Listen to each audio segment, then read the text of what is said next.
सुप्रभात बच्चों, हम पाठ पढ़ रहे थे 3। कल हमने इसमें से विलोम शब्द वगैरह किए थे, आप लोगों ने वो कर लिए होंगे। आज मैं इसमें आपको कराऊंगी बहुवचन शब्द जो आपकी एक्सरसाइज है। तो आपको मेरे साथ अपनी किताब में अभी लिखने हैं, वहाँ पे खाली स्थान दिए हुए हैं विलोम शब्द सॉरी बहुवचन के, तो वो आपको लिखने हैं। ठीक है, तो मैं एक बार आपको बहुवचन की डेफिनेशन भी बता देती हूँ। शब्द के जिस रूप से उसके एक या अनेक होने का बोध होता है उसे हम वचन कहते हैं। ठीक है, शब्द के जिससे एक या एक से अधिक होने का उसका बोध होता है उसे हम वचन कहते हैं। वचन होते हैं दो प्रकार के, एक वचन और बहुवचन। शब्द के जिस रूप से उसकी संख्या का एक होने का बोध होता है वो एक वचन, और शब्द के जिस रूप से उसके एक से अधिक होने का बोध होता है वो हो गया बहुवचन। ठीक है, तो जैसे कि मैं बोलती हूँ लड़का, तो अगर आपको बहुत सारा बोलना हो तो क्या बोलोगे? बहुत सारे होंगे तो लड़के बोलोगे ना उसका, लड़का का लड़के, लड़की लड़कियां, तो इस प्रकार से वो बहुवचन बन गया उसका। ठीक है, एक चीज और, जब हम बहुवचन बनाते हैं किसी शब्द का, तो मैं एक चीज बताना चाहती हूँ आपको ध्यान रखना है।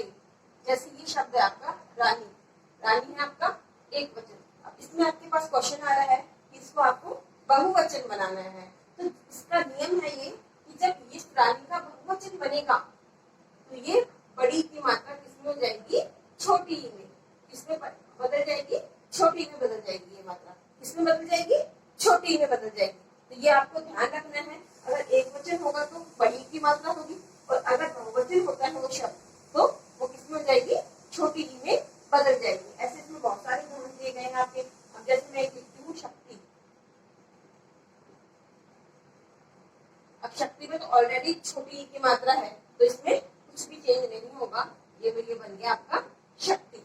ठीक है, तो ये है आपका बहुवचन का। तो हम करते हैं बहुवचन। आपको अपना पेज नंबर निकालना है 19, पेज नंबर निकालेंगे 19। मिल गया? एक्सरसाइज है 3, निम्नलिखित शब्दों के बहुवचन लिखो। निम्नलिखित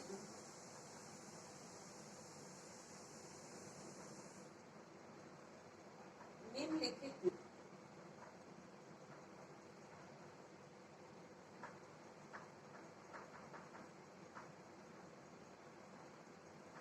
निम्नलिखित शब्दों के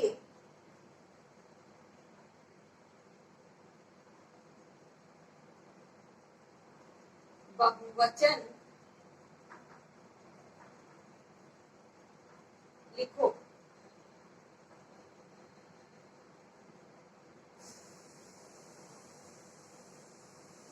मिल गई सबको एक्सरसाइज? आपको मिल गई होगी ना, या नहीं मिली? तो मैं एक बार वचन की डेफिनेशन आपको वापस से बता देती हूँ। शब्द के जिस रूप से उसके एक या अनेक होने का बोध होता है उसे हम वचन कहते हैं। और हमारी हिंदी भाषा में वचन दो प्रकार के होते हैं, एक वचन और बहुवचन। शब्द के जिस रूप से व्यक्ति या वस्तु के एक होने का बोध होता है, शब्द के जिस रूप से, आपको जैसे मैंने अभी रानी शब्द दिया था तो आपके शब्द के रूप से पता चल रहा है ना कि ये एक है या अधिक है। तो रानी आ रहा है तो एक वचन है, और रानी आता तो वो शब्द क्या होता? बहुवचन। तो जिस शब्द के जिस रूप से एक से अधिक व्यक्तियों या वस्तुओं का बोध हो उसे बहुवचन कहते हैं। तो शब्द के जिस रूप से उन व्यक्तियों का वस्तुओं का एक से अधिक होने का बोध होता है तो हम उसको बहुवचन कहते हैं। ठीक है, ये आपको समझ में आ जाएगा। और ये आपका जो टॉपिक है बहुवचन वाला वो आपकी ग्रामर में भी है, तो जब हम पढ़ेंगे तो इसको और अच्छे से पढ़ेंगे। ठीक है, फर्स्ट है इसमें कैन। आपको मेरे साथ अभी अपनी किताब में लिखने हैं, आपने सारे कर लिए, मैंने आपको नियम बता दिया है किस प्रकार से करने हैं आपको। रानी क्या हो जाएगा? रानी का चपाती का आइडिया एक साथ। 6 नंबर पे है आपके दासी।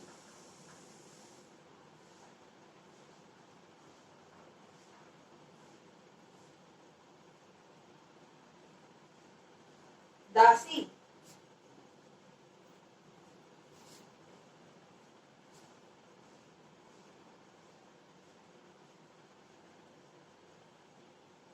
इच्छा,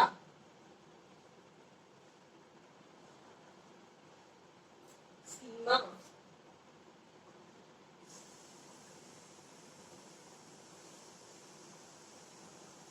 इसमें क्या लगेगा, ए, इच्छाएं, ना कि इच्छई, इसमें होगा ही नहीं ऐसा।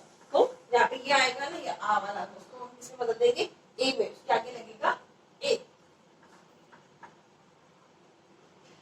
इसको हम जब हमारा टॉपिक आएगा ना इसमें हिंदी ग्रामर में, तब हम इसको और अच्छे से पढ़ेंगे। ऋतु,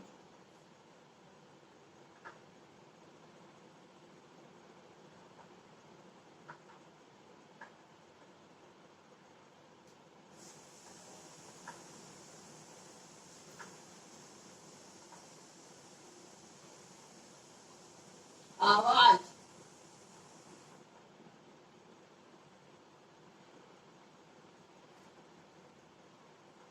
नदी,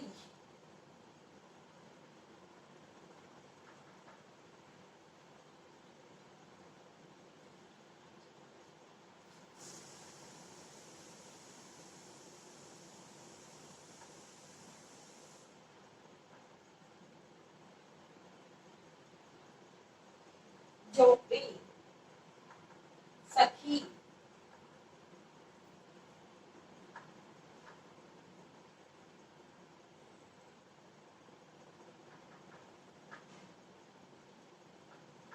तो आपने कुछ तो कर लिए भी होंगे।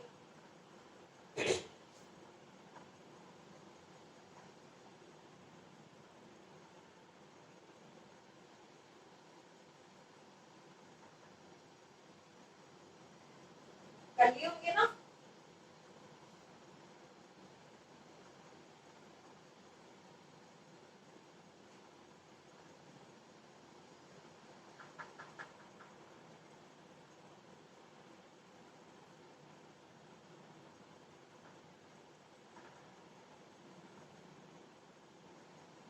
जी ठीक है, तो सबसे पहले हम करते हैं, जहां पर भी आपको बड़ी दिख रही है उसके आगे लग जाएगा रानी का रानियां, दासी का दासियां। तो ये आप मेरे साथ साथ में करते जाएंगे अपनी किताब के अंदर, मैंने नंबर लिख दिए हैं सबके। तो फर्स्ट में आएगा आपका रानी का रानियां,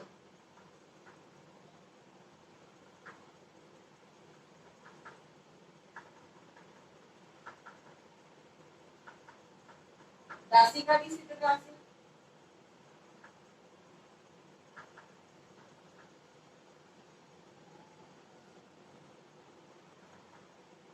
और कहाँ पे है देखो आप, ये वाला जो होगा पहले ये वाला ही करेंगे, यहाँ पे है फिर ये वाला, नदी का नदियां,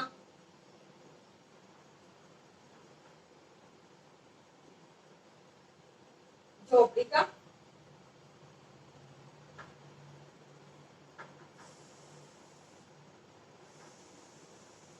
झोपड़ियां, बहुत इजी है ना, इसमें कुछ याद ही नहीं करना पड़ता है, जहाँ बड़ी की मात्रा है वहां आपको छोटी की मात्रा लगा के यहाँ लगा देना है। सखियां,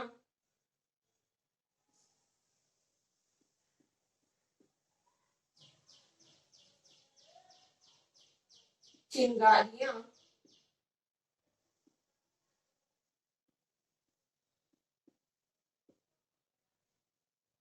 चिंगारियां, इसमें भी कहानी का कहानियां,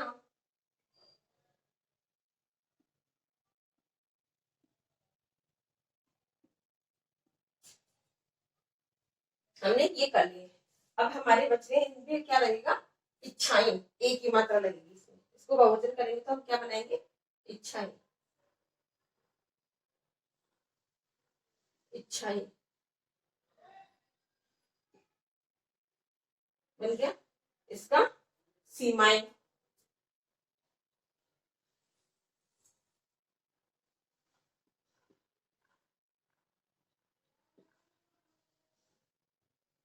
इसका ऋतुएं,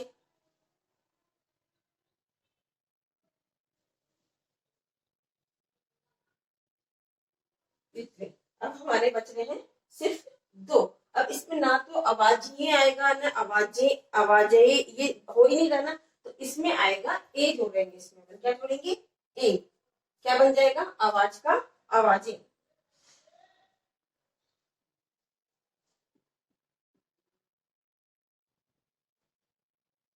आवाजें। ठीक है, तो इसमें आपको एक चीज और देखनी है, मैंने आपको क्लास में समझाई भी थी कि यहाँ पर अनुस्वार आएगा। क्यों आएगा? क्योंकि इसमें जय में ए है। अगर यहाँ पे आ आता जैसे रास्ता, तो यहाँ पर बहुवचन में अनुस्वार नहीं आता, तो इसका हम बहुवचन करेंगे तो ऊपर अनुस्वार आएगा, क्योंकि इसके लास्ट वाले वर्ड जो है जय में ए लगा हुआ है, ना कि आ। अगर आ लगा हुआ होता जैसे रास्ता, तो रास्ते में हम ऊपर अनुस्वार नहीं लगाते। इसी प्रकार से चीज, इसमें भी ए लगा हुआ है, ना कि आ लगा हुआ है, इसमें भी क्या बनेगा? चीजें।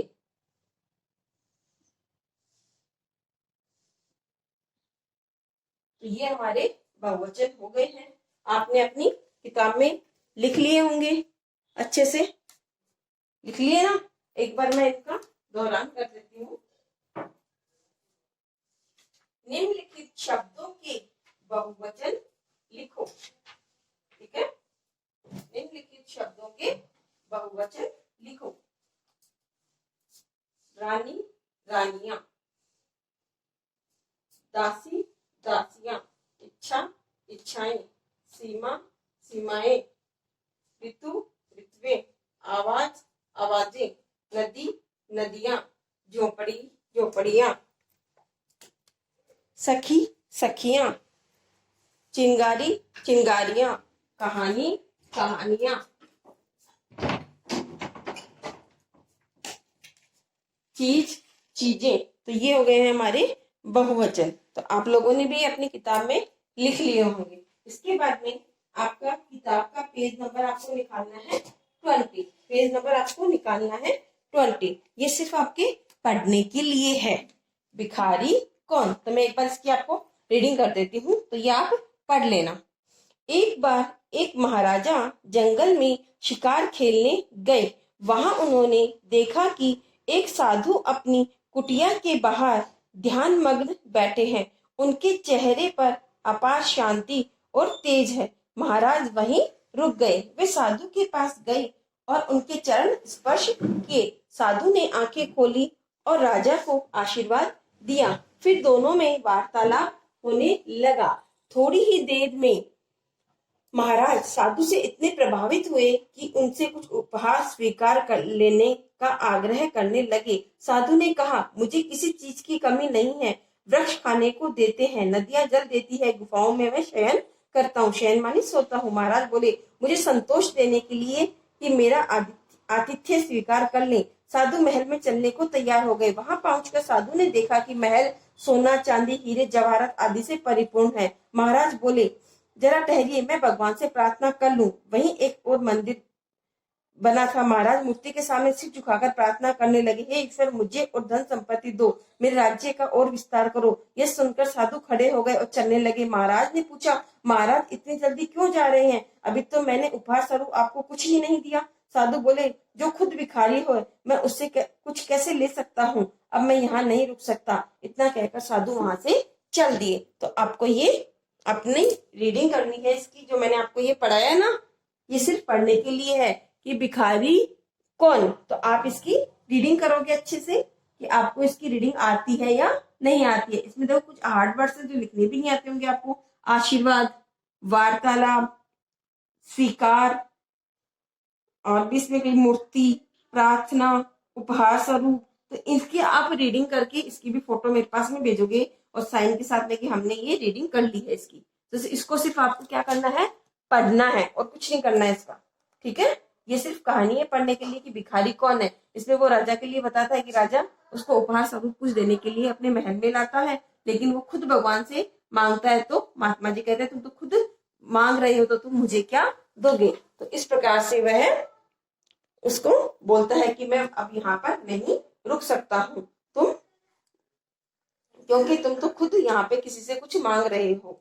ठीक है, तो ये आप इसकी रीडिंग करोगे और ये जो बहुवचन है ये आपको अपनी कॉपी में करने हैं। ठीक है, इनका बहुवचन का मैंने आपको समझा ही दिया है कि किस प्रकार से करने हैं आपको, और वो भी सुंदर राइटिंग में करोगे। इसका मैंने आपको बता दिया कि छोटी की मात्रा किस प्रकार से बड़ी बनती है, बड़ी की मात्रा हम छोटी कैसे लगा देते हैं, और कहाँ पे हम जे पे अनुस्वार लगाए, क्यों लगाया वो। ओके, धन्यवाद।